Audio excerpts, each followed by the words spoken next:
Alors aujourd'hui, je vous amène du côté de la rive sud, plus précisément du côté de Saint-Jean-Chrysostome, pour visiter en fait un bâtiment commercial vraiment extraordinaire. Alors, important de dire que ce bâtiment-là, au moment où on se parle, il est occupé par les propriétaires à titre résidentiel, mais ça, je tiens à vous dire que c'est un droit acquis. Alors, le bâtiment actuellement, il est disponible strictement pour une vocation commerciale. Alors, on arrive à l'instant à la sortie Saint-Jean-Chrysostome sur la rue commerciale. Donc, c'est la sortie 318 Sud. Et là, à partir de cet endroit-ci, on est à quelques portes seulement du bâtiment en question. Vous allez voir, c'est difficile de le manquer. Donc, les premiers feux de circulation à la sortie de l'autoroute 20, nous y sommes. On voit ici à la gauche le restaurant Normandin, qui est justement là. Et on continue un petit peu plus loin. Et déjà, on peut voir la toiture du bâtiment, qui est justement ici. Alors, c'est difficile de le manquer. On voit le bâtiment. Et voilà, il est ici stratégiquement. C'est ce bâtiment ici que voici, que nous voyons.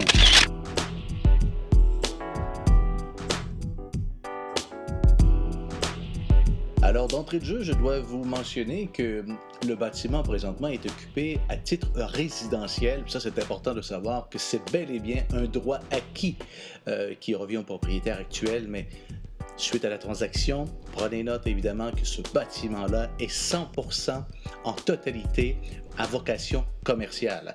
D'ailleurs, c'est pas l'espace qui manque, c'est quand même assez grand. Je vous rappelle que le bâtiment fait 51 pieds de largeur par 26 pieds de profondeur. Donc, on parle quand même d'une superficie commerciale de près de 4000 pieds carrés, incluant le sous-sol. C'est quand même donc drôlement intéressant.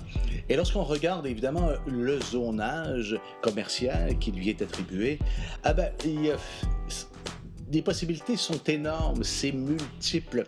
Les seules restrictions, il y en a deux en fait. C'est tout ce qui concerne la restauration, les services de traiteur, les mets pour emporter, ça c'est interdit. Et autre interdiction, c'est type de commerce avec entreposage intérieur et extérieur. Mais sinon, tout le reste, ou à peu près, est accepté et possible, notamment pour le service communautaire, évidemment, garderie, service, peu importe la population. C'est quand même très, très vaste. Mais sinon, le commerce détail et service est évidemment toléré.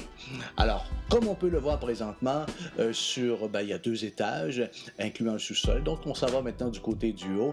Et c'est important de souligner aussi que le propriétaire nous a mentionné que la maison a été construite de belle façon. C'est-à-dire, il y a très peu de poutres de soutènement, c'est-à-dire de murs porteurs. Donc, c'est quelqu'un qui voudrait ouvrir ça en totalité sur toute la longueur, il y aurait possibilité de faire, parce que ça a été vraiment construit pour permettre ce genre de conception.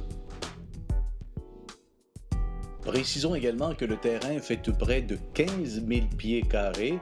On y compte actuellement tout près de 14 cases de stationnement. Mais selon le propriétaire, il semblerait que le terrain offre la possibilité d'avoir jusqu'à tout près de 25 cases de stationnement. À l'avant du bâtiment, il y a aussi une enseigne électrique, donc lumineuse. Ça aussi, c'est important, évidemment, question de bien se faire voir sur l'artère commerciale.